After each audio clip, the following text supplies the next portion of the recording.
Ladies and gentlemen, it is an honor for me to welcome all of you, especially the President who always dignifies our events with his presence, to welcome you to the premises of Ghana Academy of Arts and Sciences for this very important meeting.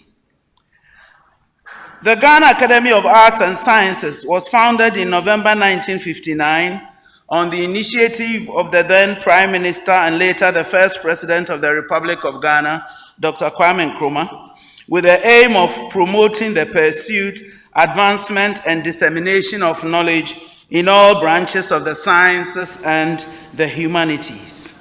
Starting with an initial membership of 20, the Academy now has about 120 fellows representing the sciences and arts. I say about because we have recently lost fellows who are yet to be buried. In this wise, this academy is somewhat different from the majority of academies here assembled, which are purely science academies. Ghana Academy of Arts and Sciences operates two major sections, the Sciences section and Arts section, headed by the two vice presidents respectively. There is a governing council made up of fellows of both sections, and the presidency rotates between the two sections. Hence, you're finding that the current president of Ghana Academy of Arts and Sciences is a lawyer from the Arts section. By its constitution, the Academy is expected to disseminate and extend knowledge of the arts and sciences. This mandate is discharged through the organization of lectures, symposia, conferences, and so on throughout the year. These lectures are delivered either by fellows or other scholars identified by the Academy as possessing the requisite knowledge and expertise to advance the work of the Academy. Ghana Academy has had long-standing links with the Network of African Science Academies, NASAC, and AMASA. Its relationship with NASAC dates back to 2001, when, as a founding member, the Academy of Arts and Sciences and 8 other academies on the continent, under the auspices of the African Academy of Sciences and the Inter-Academy Panel, met at an inception meeting to draft and sign statutes founding NASAC. The African Academy of Sciences, having initiated the process of forming the network, agreed also to host the NASAC Secretariat. This initiative has grown, and NASAC membership currently stands at 17 member academies. Since its inception, NASAC has been committed to enhancing capacity of existing science academies and encouraging the creation of new academies in countries where none exist in Africa, and aspires to act as an independent African forum that brings together academies of sciences in Africa to discuss scientific aspects of challenges of common concern, to make common statements on major issues relevant to Africa, and to provide mutual support to member academies. Drawing from this, NASAC aims to specifically facilitate the provision of advice to governments and regional organizations on scientific aspects of pertinent issues to Africa's development through science academies. Ghana Academy of Arts and Sciences has also had a long-standing relationship with AMASA. In 2005, the U.S. National Academy of Sciences collaborated with other academies in Africa to organize a large international conference on a scientific theme as part of a 10-year project funded by the Bill and Melinda Gates Foundation. This 10-year project by the U.S. National Academy of Sciences was to help support and strengthen the capability of African science academies to provide independent, evidence-based advice to their own governments. These conferences were aimed at offering an opportunity for researchers from around the African region to discuss important recent scientific findings, confer with senior African policymakers and planners, and raise awareness generally of the value of science in informing national development strategies in Africa.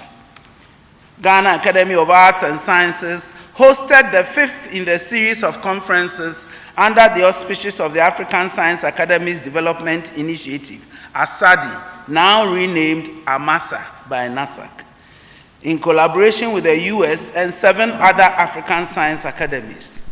The theme for the conference in Ghana was Improving Maternal, Newborn, and Child Health and Survival in Sub-Saharan Africa. By focusing on improving maternal and child health, the conference offered an opportunity to bring together top US and African researchers and policymakers to discuss the nature of ongoing maternal and child-related challenges in Africa, as well as possible new directions. AMASA is once again in Accra and at the premises of the Ghana Academy of Arts and Sciences. This time, to discuss the theme, Science, Technology, and Innovation for Food Security and Poverty Alleviation in Africa, the role of academies. I am not in doubt that the personalities assembled to deliver lectures would do justice to the topics, to leave every participant with something to chew on. I wish all of you participants a productive and interesting time at this Accra conference. May you have fruitful deliberations that shape the future of Africa. Akwaba, once again, and have a pleasant stay. Thank you.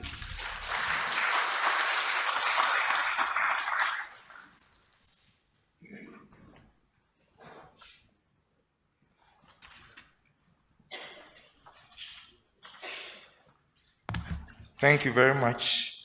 We shall now have a speech by Professor Mustafa Boutmina, the President of the Network of African Science Associations.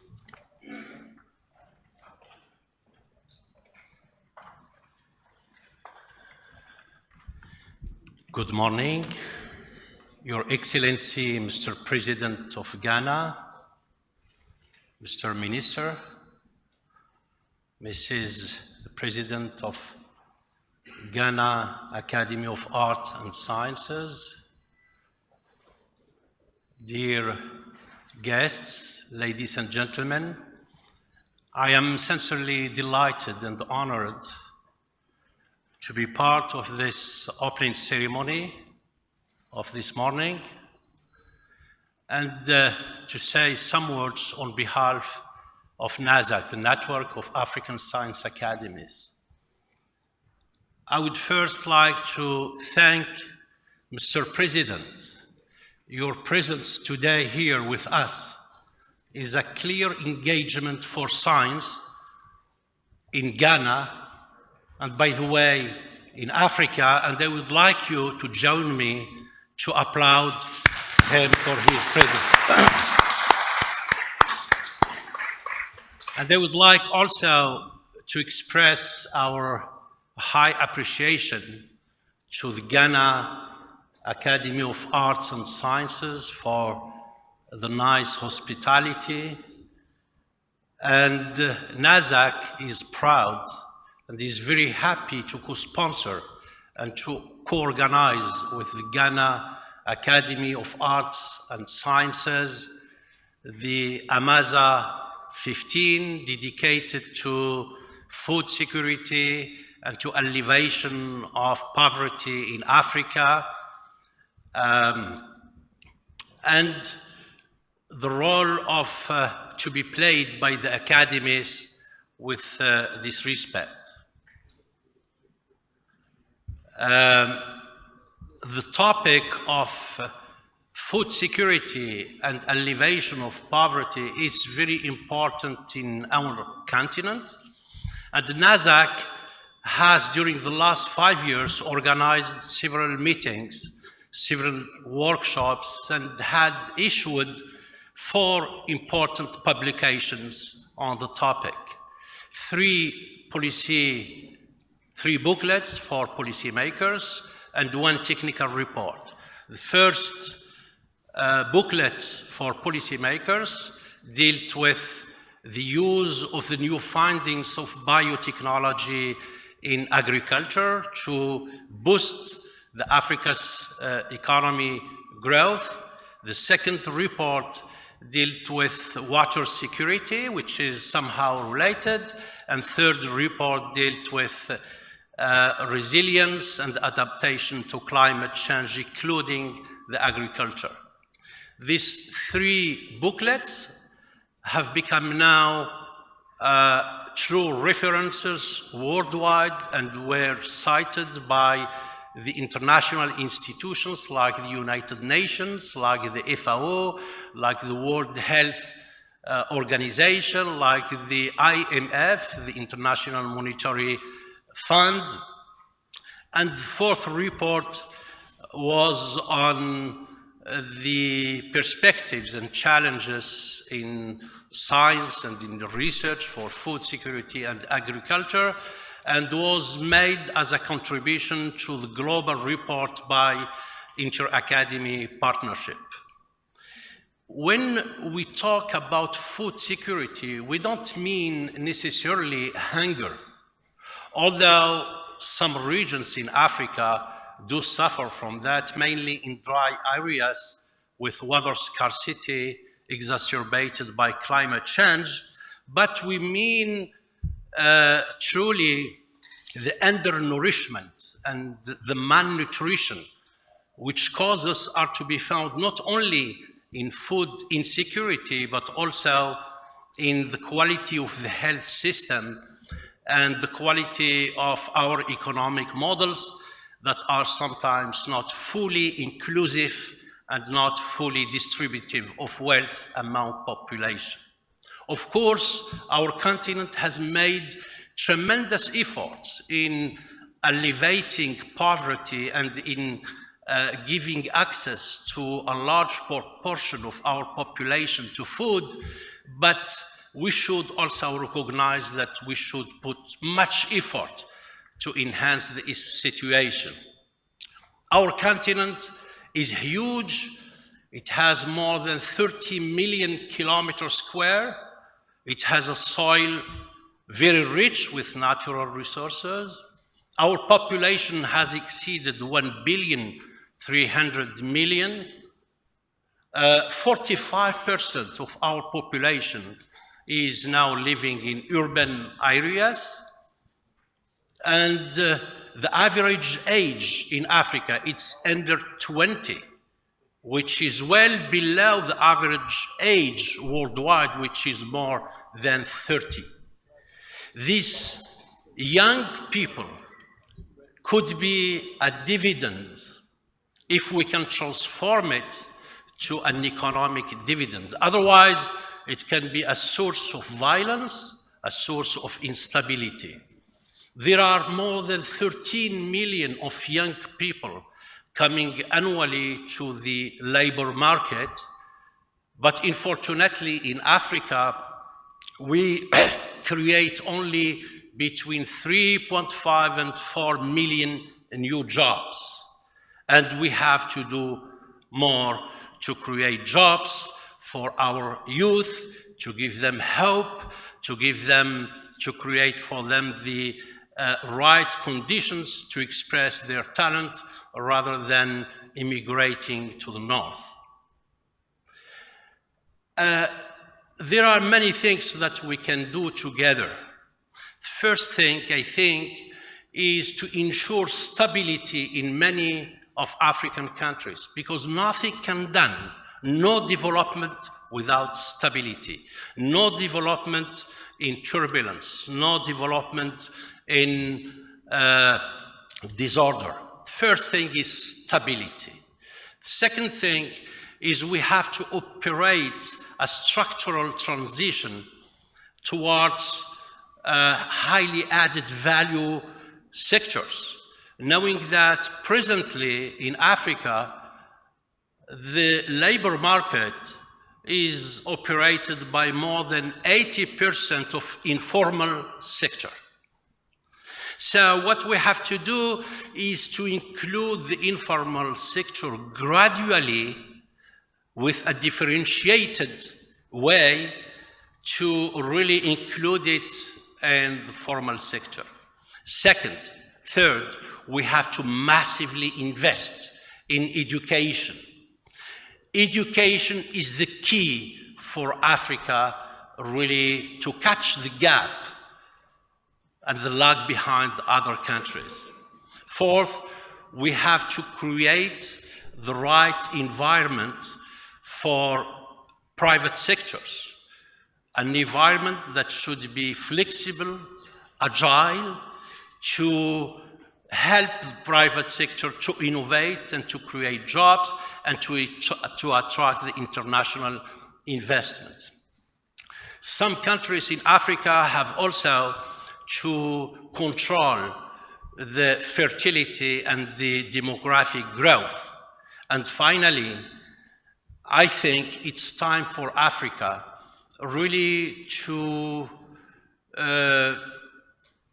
somehow not to be in that posture of assistance. We have to believe in our capacity as Africans. We have to strengthen the integration, the regional integration, and why not the continental integration in Africa. We have to share between us our experience. As you know, my country, Morocco, has no gas, no gasoline. We don't have really many resources in our soil, except perhaps phosphate.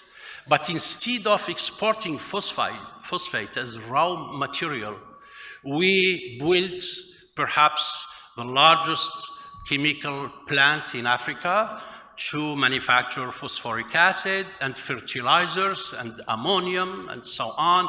And we share our experience humbly, without any ostentation, with other African countries.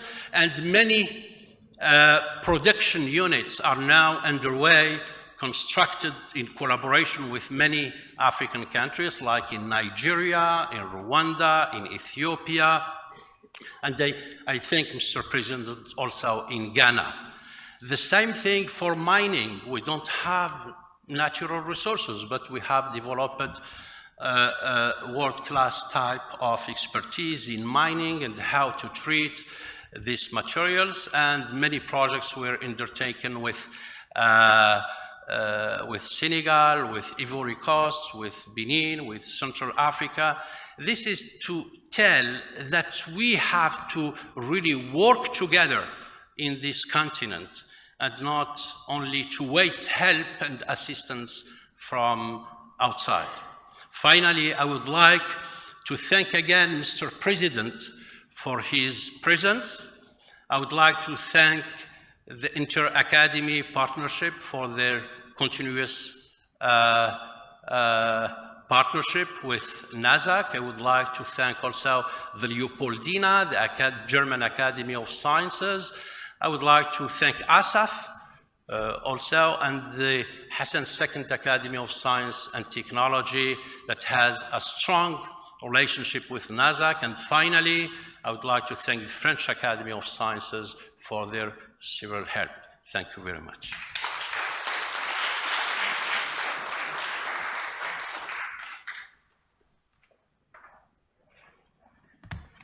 Thank you very much. We shall next invite Professor Kwabena Frimpong Boateng, the Minister for Environment, Science and Technology, and also a Fellow of the Ghana Academy of Arts and Sciences. Thank you.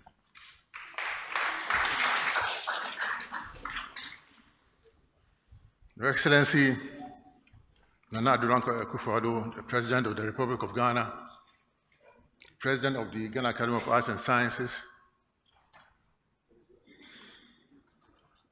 colleagues, fellows of the Academy, and sister academies throughout Africa and the rest of the world. I just want to say a few things because the boss is here. Just a few remarks about our march to industrialization and the use of science, technology, and innovation in food security. As you know, before independence, the country's industrial sector was insignificant. A small domestic manufacturing sector was all that the colonial government would allow. After independence, the first president, Dr. Nkrumah, embarked on an industrialization program, which was mainly import substitution industrialization. It was aimed at minimizing imports and creating jobs. And it was clear that the growth of technologies and the improvement of human capital was not a component of that industrialization drive. I'll give a few examples. We had an Aboso glass factory which was established to produce bottles. There was no arrangement to form the basis of a glass industry, such as fiberglass, fiber optics, automotive windshield, and so on. So that was not inbuilt. We also had a Bonsa tire factory with the core technologies retained by Firestone. So when Firestone left, that was the end of the Bonsa factory. We also had Sanyo Electronics in Tema, and almost all the electrical and electronic components were imported. There was minimal local design or manufacturing of the components, resistors, capacitors, printed circuit boards, injection molding of some of the plastic parts. So as you can see, we had an industrialization drive that had two main objectives: import substitution and creating jobs. There was no science and technology components attached to it. And the irony of the situation is that at the same time that we're going on with this industrialization drive, we had the CSIR, the Council for Scientific and Industrial Research, that was also supposed to research into everything.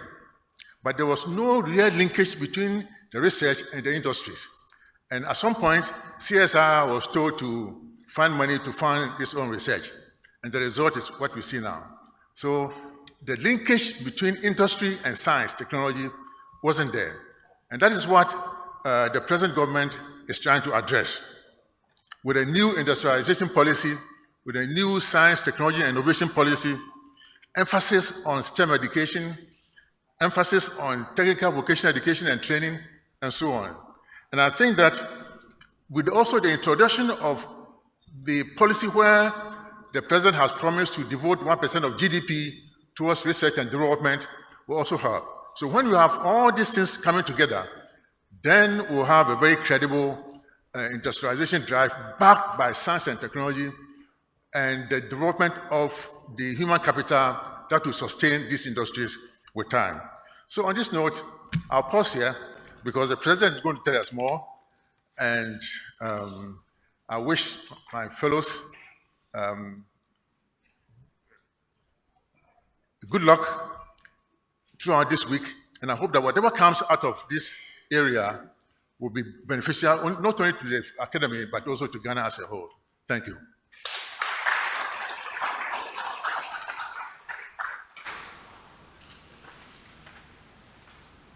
Thank you very much. Before we listen to the keynote address, we'll have goodwill messages from partners. We'll start off with the European Academies Science Advisory Council. Goodwill message.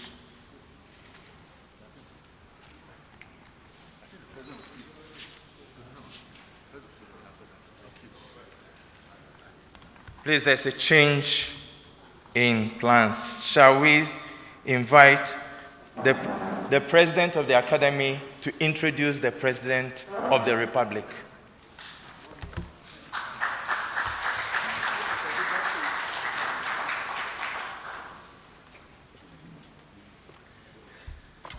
Distinguished participants to this conference, I have the distinct pleasure and singular privilege to introduce to you our President, His Excellency Nana Addo Dankwa Akufo-Addo, one of the most astute lawyers in this country before he took office. So I am in good company. Excellency, you're welcome.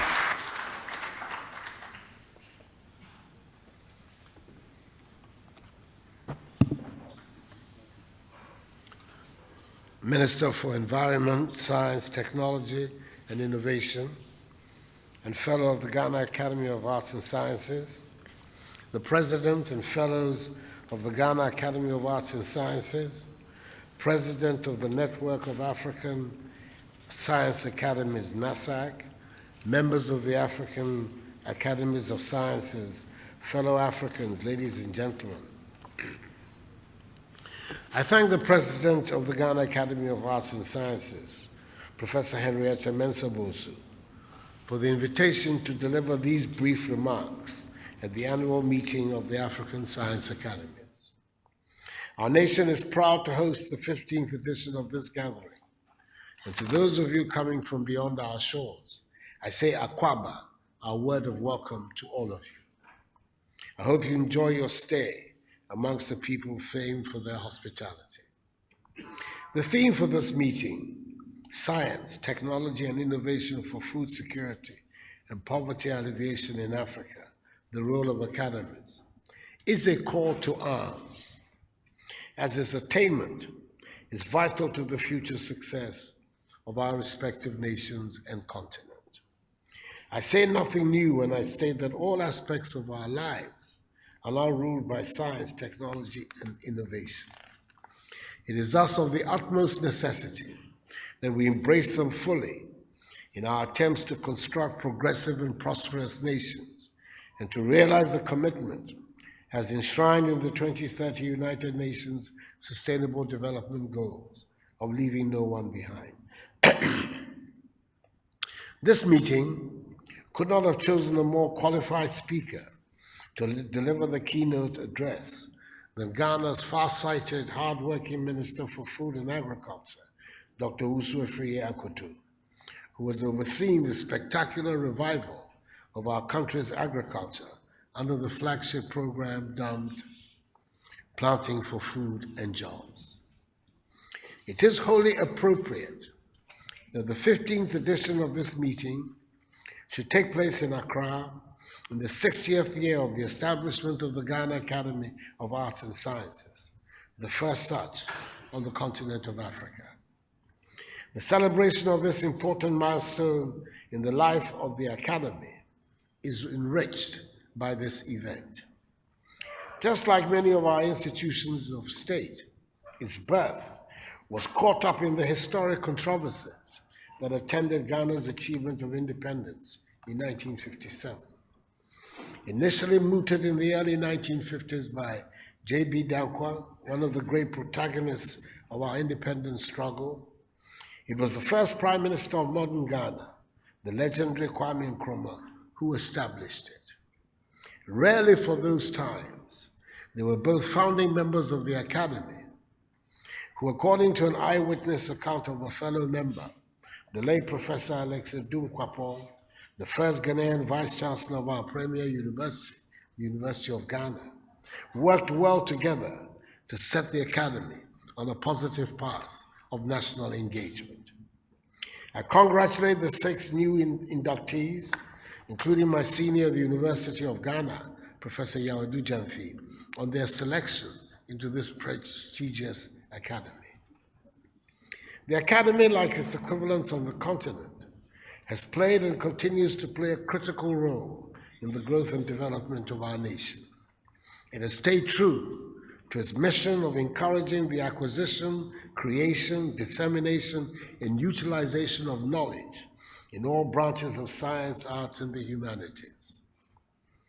Ladies and gentlemen, in this, the 60th year of the Academy, it is important that we recognize that not only in Ghana, but also in the rest of Africa, we have a lot of unfinished business, principally the business of providing the masses of our people with dignified standards of living and moving our countries onto the path of sustained progress and prosperity. Most nations on the continent gained independence very much at the same time as our counterparts in Asia Whilst they have succeeded in applying the benefits of technology to develop their countries, and thus moving into the ranks of first world economies, we have not done well in this regard. As a result, our economies are still substantially agrarian economies, dependent largely on the production and export of raw materials, supported by the charity of so-called donors. We continue to import equipment, machinery, parts, and even the human capital to man them. Consequently, the manufacturing base that is needed to create the thousands and thousands of jobs needed for our youth and to help raise the living standards of our people is weak. We have not developed well enough our abilities to find domestic solutions to our problems, and we continue to live on the habit of seeking solutions from external sources, most of the time with products made from the exploitation of our own natural resources. We can no longer continue to make policies for our countries on the basis of whatever support the technologically advanced world can give us. It has not worked, and it will not work. So I will urge you, members of African Science Academies, to focus your efforts on the fact that Africa's development will be successful if we ensure that science, technology, and innovation drive all sectors of our economies. We have to achieve this result for our progress and prosperity, and thereby also honor past generations of members of African Science Academies. Let me, in conclusion, congratulate again members of the Ghana Academy of Arts and Sciences on their 60th anniversary, and wish you fruitful deliberations at this year's annual meeting of the African Academies of Sciences. Hopefully, proposals which will improve the lives of the long-suffering masses of Africans will be made here, especially as the impending entry into force of the African Continental Free Trade Area, embracing a population of 1.2 billion people with a combined GDP of 3 trillion United States dollars, opens new vistas of opportunities for rapid economic growth of our continent. May God bless Mother Africa and us all. I thank you for your attention.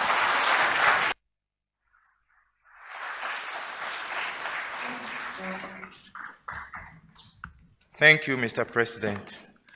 There's a change in the program. We shall now listen to the keynote address to be delivered by the Minister for Food and Agriculture, Dr. Owusu Afriye Akoto. Thank you very much.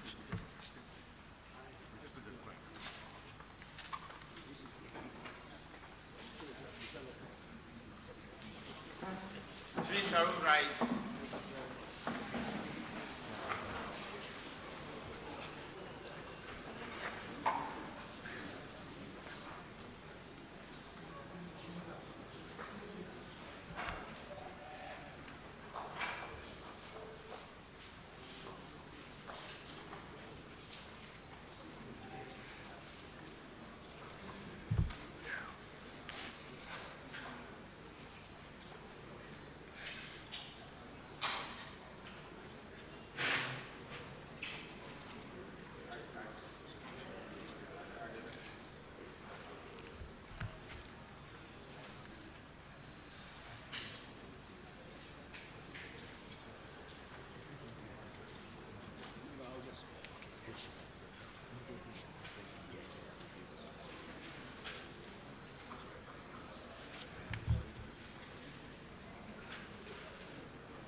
Please, shall we sit?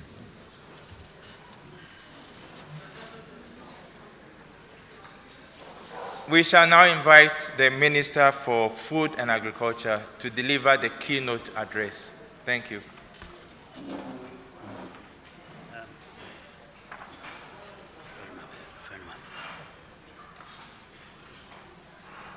think we have to wait for the president of the academy to be here before I deliver. Let me just. Yeah, because I have to address it.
Share, of course, the impacts, challenges of government action program and for justice.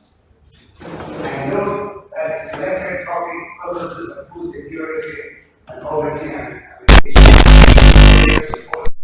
universal goals reflected in the SDGs. It gives me great pleasure to be addressing an audience of such high intellectual capacity, engaged in the cutting-edge research and the major stakeholder contribute to Africa's development effort. At this stage, I would like to add my voice to that of His Excellency the President in congratulating the Ghana Academy of Sciences on the occasion of its 60th anniversary. Not long ago, I had a distinct honor of addressing another distinguished audience, the Ghana Association of Agricultural Economists, on developments in the agricultural front in Ghana. It was quite an animated and enjoyable occasion. Madam President, it is important to set the context for my reflections on the chosen topic. As much as possible, one should understand where we were, where we are, and where we are going. Before then, I wish to observe that the theme of the conference, Science, Technology, and Innovation for Food Security and Poverty Alleviation in Africa, the role of the academies, is apt. First, the theme aligns with the vision of His Excellency, the President of the Republic of Ghana, to transform the agricultural economy to a level that sustainably supports the overarching goal of Ghana Beyond 8. No doubt, the application of science and technology is a major force for catalyzing the process of national development. Sadly, we seem not to have placed the needed premium on them as essential elements in our national development strategies. The problem has been that we have failed in the past to utilize results of applied research. But even when research outputs has highlighted the potential of Ghana's resources, we have failed to exploit the situation by leaving such evidence-based research on the shelves in our laboratories in the universities and research organizations. This is in spite of the multiple problems confronting Ghana's agriculture and the economy as a whole. Right from the outset, this government of Nana Addo Dankwa Akufo-Addo recognized the contribution of improved seeds and fertilizers, to increase farm productivity, in particular on smallholding agriculture, as a means of transforming and modernizing Ghana's agriculture. As we all know, agriculture's contribution to Ghana's economic development has been pivotal.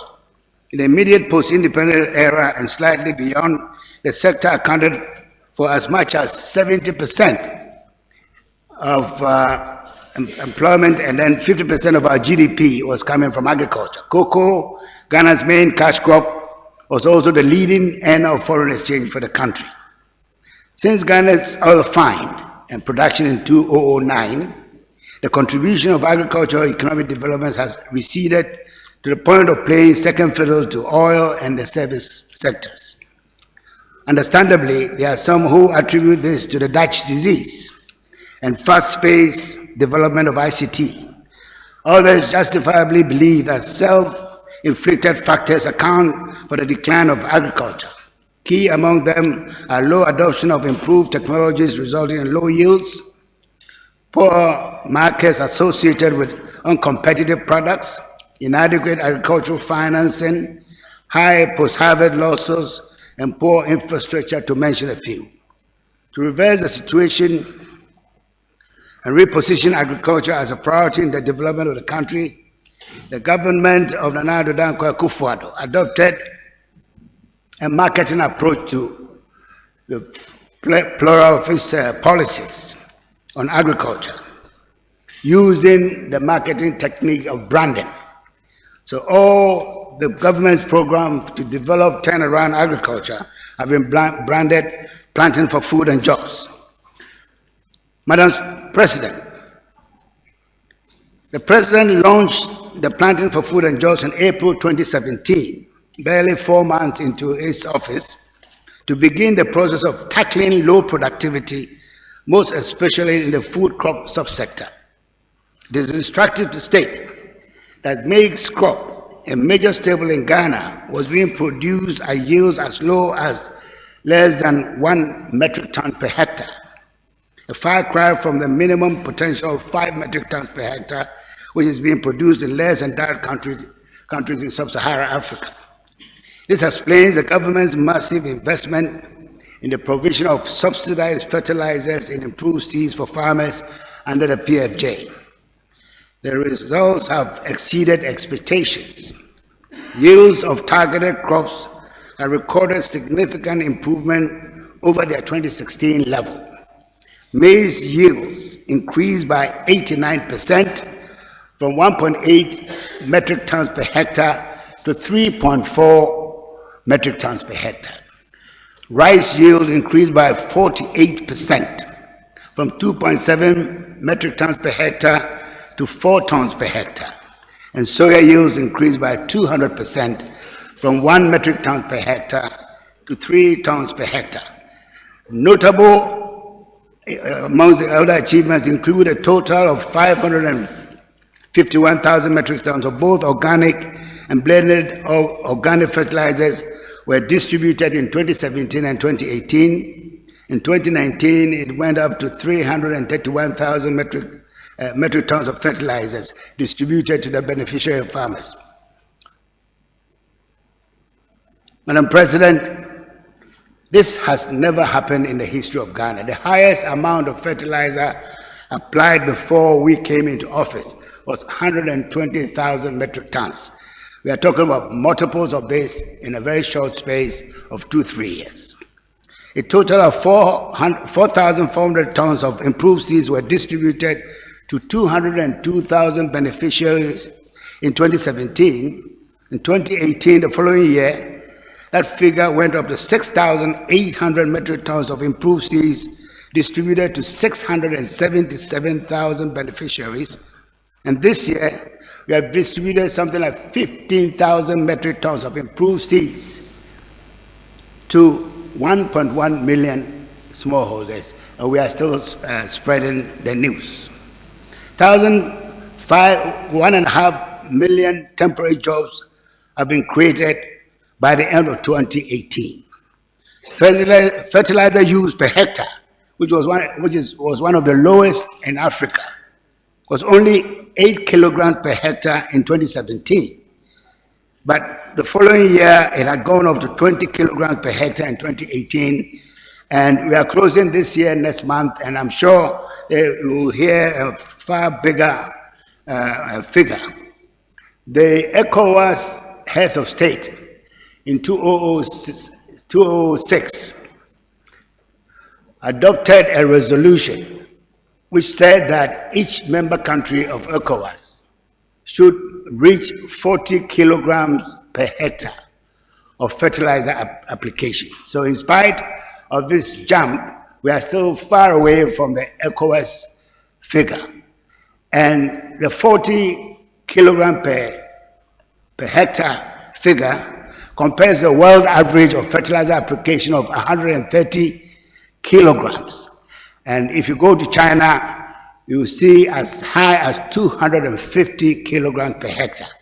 So it means that we have a very long way to go, but the little that we've done is having such huge impact on productivity increases. For the first time, Madam Speaker, Ghana exported a total of 130,000 metric tons of 19 food items to our neighboring countries as far as northern Nigeria, Niger, Mali, Burkina Faso, Togo, and the others. We at the ministry are very excited and optimistic about these results. And the high interest the population is beginning to show of the populace beginning to show by participating in the program. Indeed, I just returned from the monitoring tour of the 5 northern regions of the country to have first-hand assessment of the results of the agricultural programs to inform the planning for next year, 2020. I must confess, I was touched by the stories I heard from chiefs and the people whose lives have been so positively impacted by the Planting for Food and Jobs program. It is important to underscore the successful collaboration between the ministry and our research institutions in promoting higher productivity through production of breeder seed, foundation seed, and certified seed for distribution to beneficiary farmers. This good collaboration will eventually eliminate the importation of improved seeds, which we have had to do in the early stages of the program. In 2017, when we came, we had to import a lot of seeds from Nigeria, from Cote d'Ivoire, and around the world, because the local seed industry hadn't had this kind of challenge where the demand was created by government programs, and therefore we had to rely on the supplies from outside the country. Madam Speaker, Madam President, I'm happy to report that the local seed industry is responding very fast to our requirements to the extent that in 2019, we didn't import any seed for our programs. All the seeds, improved seeds that we distributed are from local companies and individuals who have gone into the seed industry because of the demand created by our program.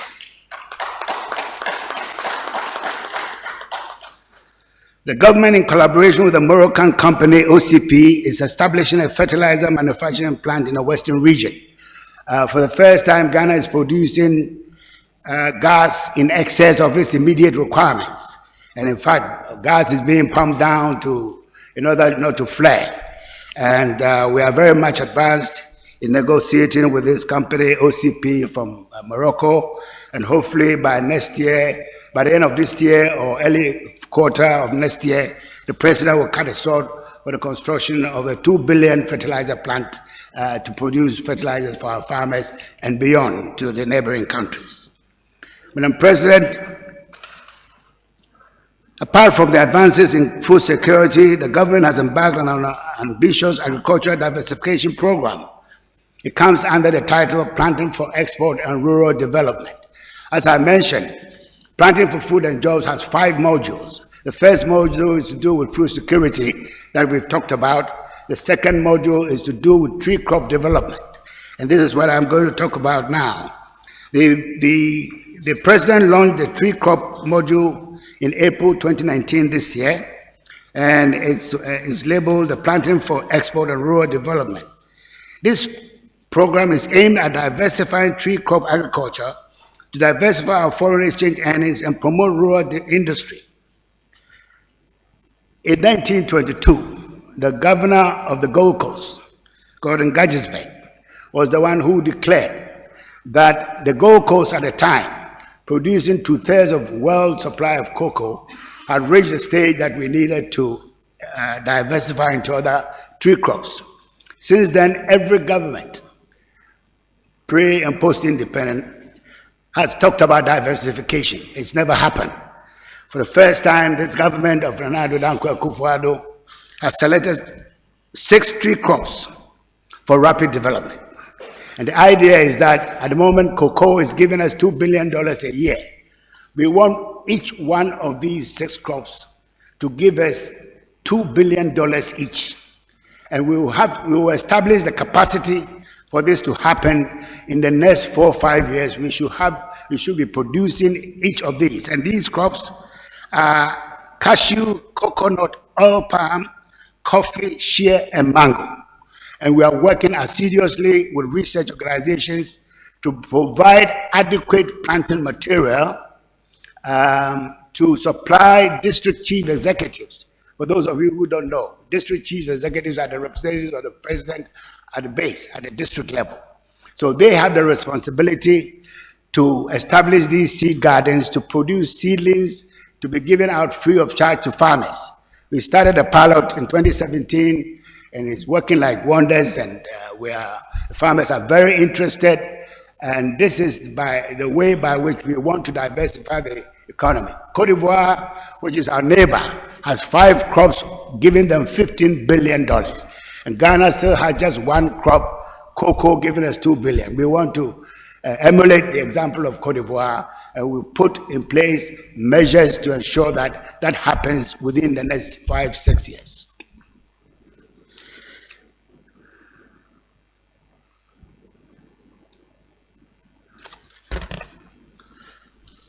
Then the third module, that's the livestock module that we've christened Rearing for Food and Jobs. It was also launched in June in Wa, in the Upper West region, by the president this year. This program is aimed at promoting local production of meat to reduce importation and create jobs. Small ruminants, sheep and goats, piggery, and poultry are targeted, and beef production is also promoted through artificial insemination, crossing with our local breeds. At full scale, the program will eliminate meat imports over $400 million per year that we are spending in importing all kinds of meat into this country. Madam President, the 2 other modules of Planting for Food and Jobs are mechanization, farm mechanization and greenhouses.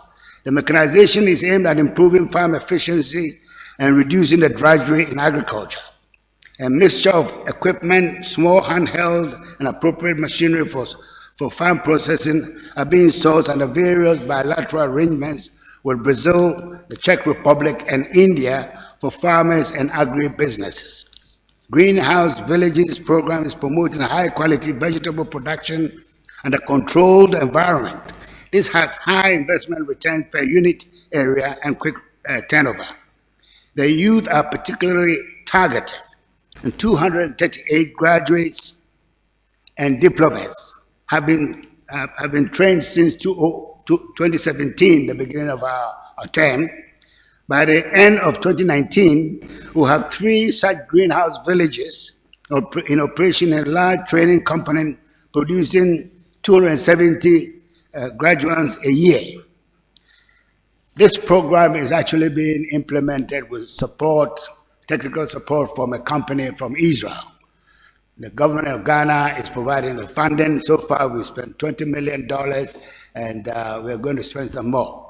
The program takes on graduates and diplomas in agriculture, and they take them through a residential course for 3 months, equivalent to 2 years undergraduate work.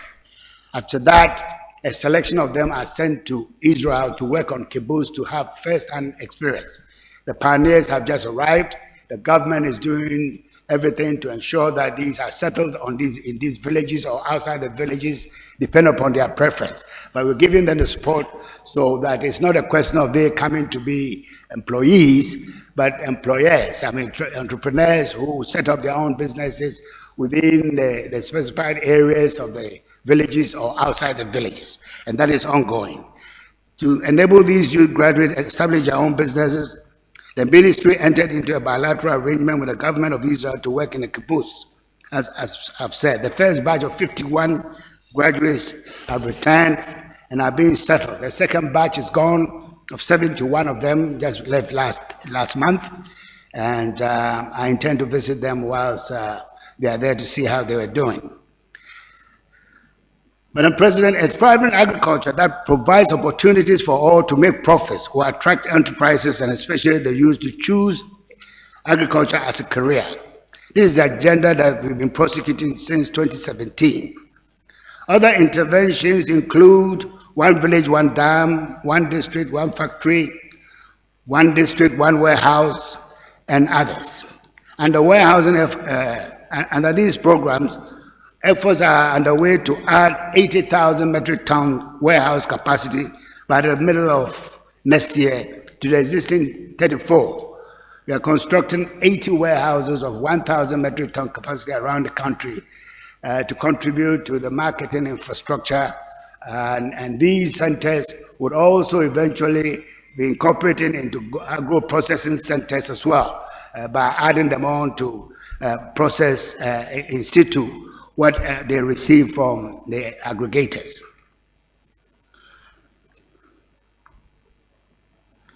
The National Buffer Stock Company, which has been restructured and refinanced to strengthen the marketing operations to provide market access to farmers, is also very active.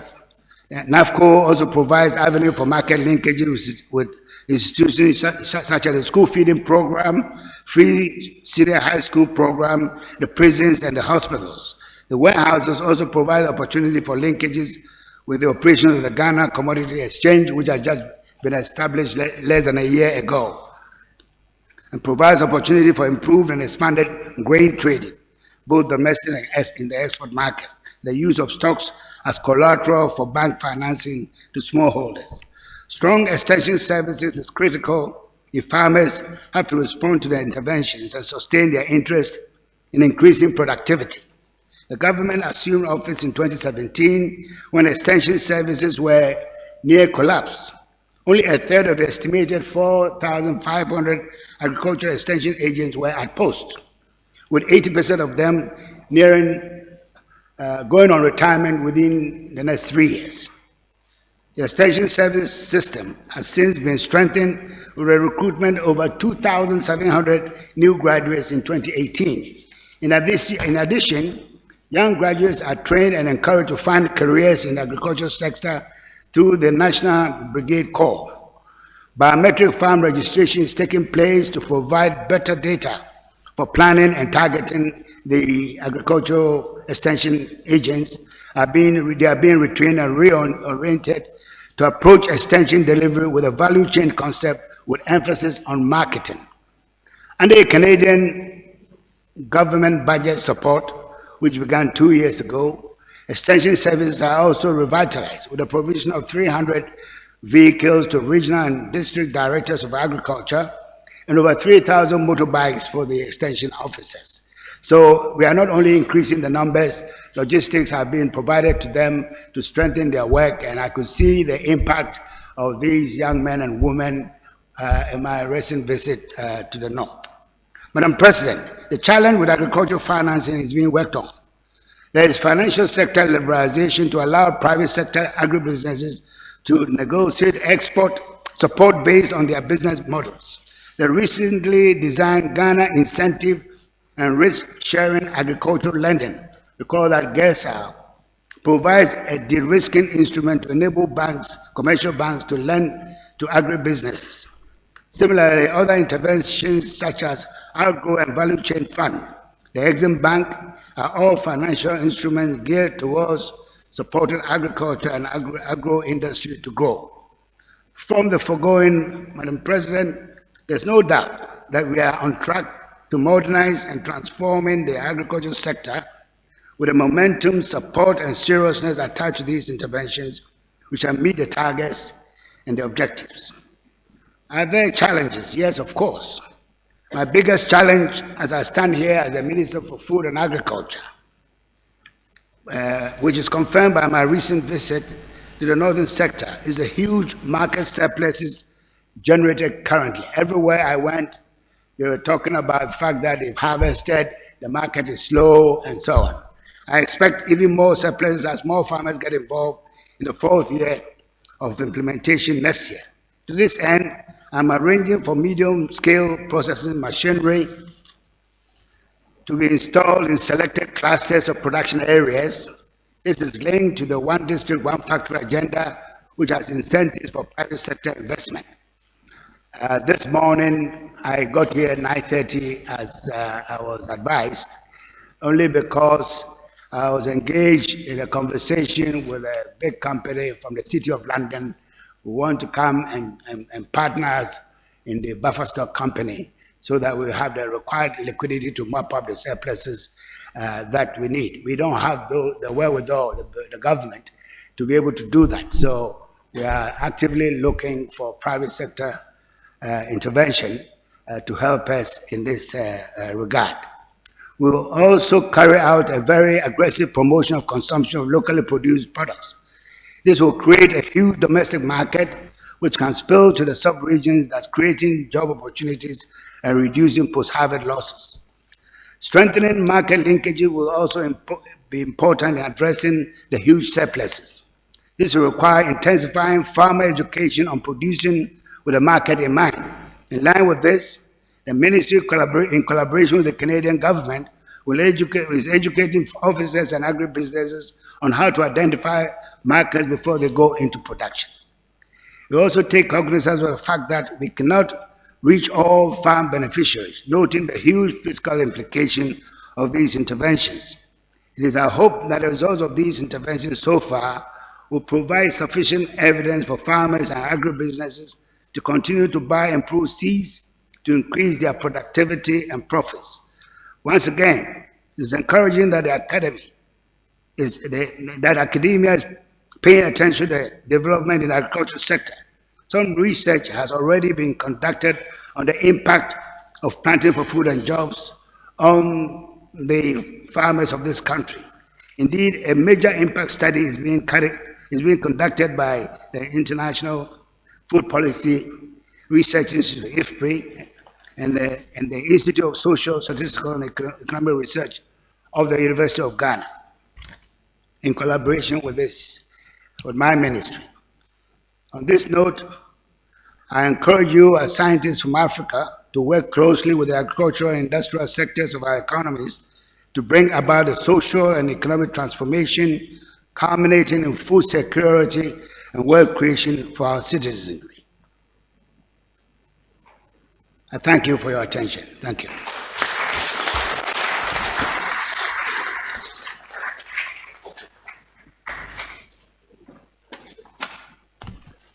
We want to thank the Minister for Food and Agriculture for the keynote speech. We shall now briefly get to the point where we missed goodwill messages from partners. We'll start off with the European Academics Science Advisory Council. If the rep is here, please come. She'll be followed by Leopoldina.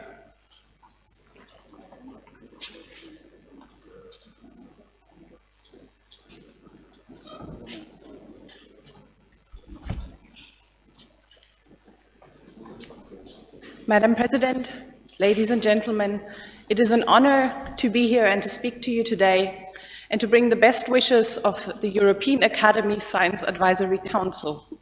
This is the European equivalent of the network of African Science Academies, NASAC, that you are familiar with.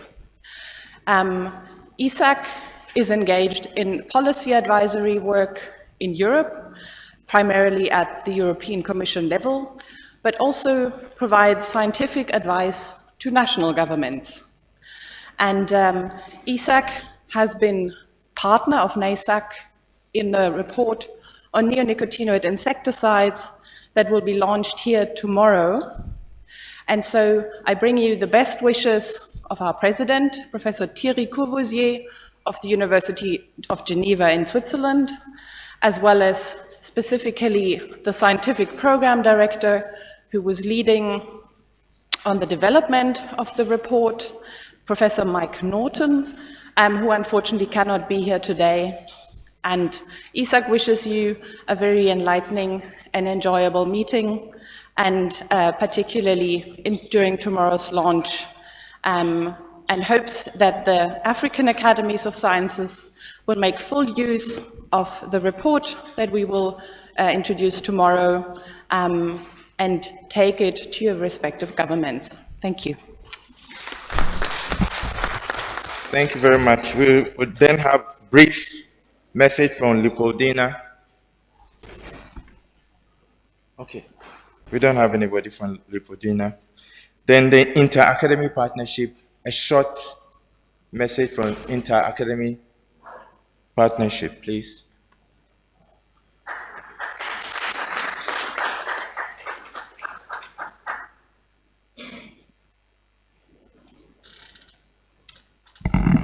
Hello, good morning, everybody. I'd like to welcome you on behalf of the presidents of the Inter-Academy Partnership, Professor Volker Termeulen of Germany and Deipei Liu from China. As I hope you understand, that IAP is the global network of academies of science and medicine and engineering. We operate also through 4 regional networks, of which NASAC is the one for Africa. We've just heard of ESAC for the European network, and we also have equivalent networks in the Americas and in Asia. So we bring together 140 global academies, our academies globally, to work on issues of interest across the science policy boundary. One of those projects is particularly relevant to the meetings in the next few days. It's on food and nutrition security in agriculture. NASAC has been sort of very involved in producing its regional report, and the sort of global report was also published just about 1 year ago, and we'll have a chance, I think, tomorrow to discuss some of that. We're also very active on the issues of the Sustainable Development Goals, also very relevant, I think, for this audience, on how academies can get involved in helping their countries attain those Sustainable Development Goals. So we look forward. Myself, I'm based in the Secretariat in Trieste in Italy, and I have my colleague Teresa Stepler here from the Secretariat at the US National Academies in Washington. So we're here to answer any questions that you can and get engaged in the discussions with you this week. So we look forward to the rest of the meeting. Thank you. Shall we have the representative from the American Academy of Arts and Sciences?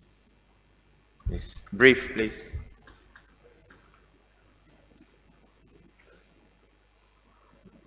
Well, to all of our assembled friends and colleagues in the audience, I bring greetings from the President of the American Academy of Arts and Sciences, Dr. David Oxtoby.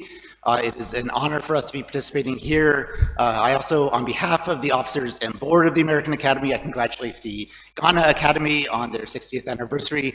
And I observe that we are kindred spirits in that we share their mission in disseminating and extending knowledge in both the sciences and the arts.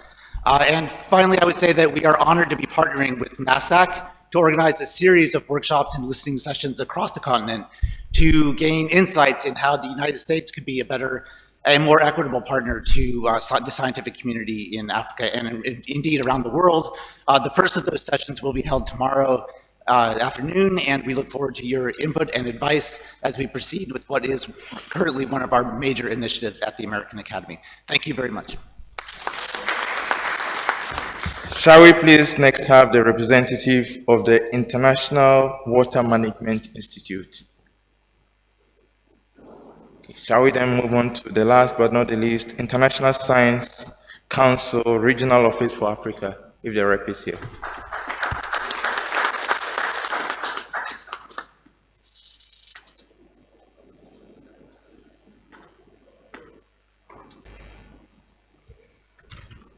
Honorable Ministers, the President of Ghana Academy of Science and Arts and Science, the President of NASAC, ladies and gentlemen, it is our pleasure to come here and be partner with NASAC in this great event. International Science Council has been formed just about a year ago. It was formed after a merger of International Social Science Council and the ICC, International Council for Science, which were established and founded 1952 and 1932 respectively. The idea there is actually the idea which is at the Ghana Academy of Arts and Sciences, that the natural scientists and the social scientists should work together in developing project proposals and make sure that the scientists are talking to each other. When we're talking about scientists, we're talking of social scientists and natural scientists, which is exactly what Ghana has started thinking about a long time ago. The National Science Council has got objectives and activities, and our main mission is to make sure that the science is made for public good. And it was members across the continent, national members, unions, and affiliates. And the Ghana Academy of Arts and Science has been a member of this organization since 1961. And we have been working together with the Academy and with the regional office for Africa. We're based in South Africa, and we're being hosted by one of the academies, the African Academy of Science, the South African Academy of Science. But our idea as we come here is to make sure that we partner with NASAC, not only in this, but in other issues as well. And most of the academies which are represented here are part of ISC.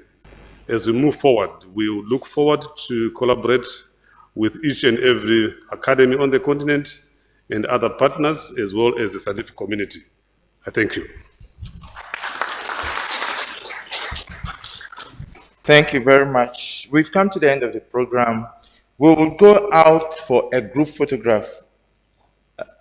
All of us here are invited. We will have the group photograph with the ministers.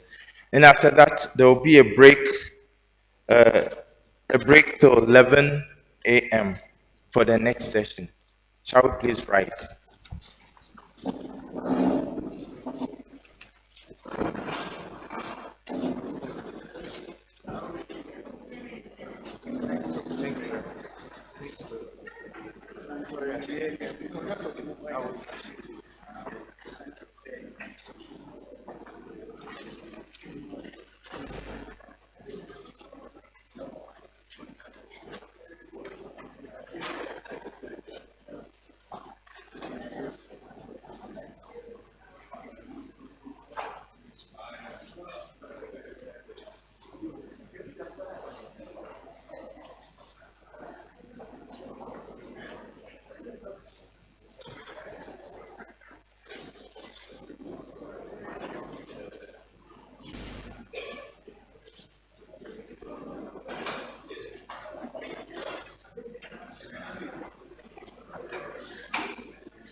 Shall we please go out for the photographs? Please, immediately.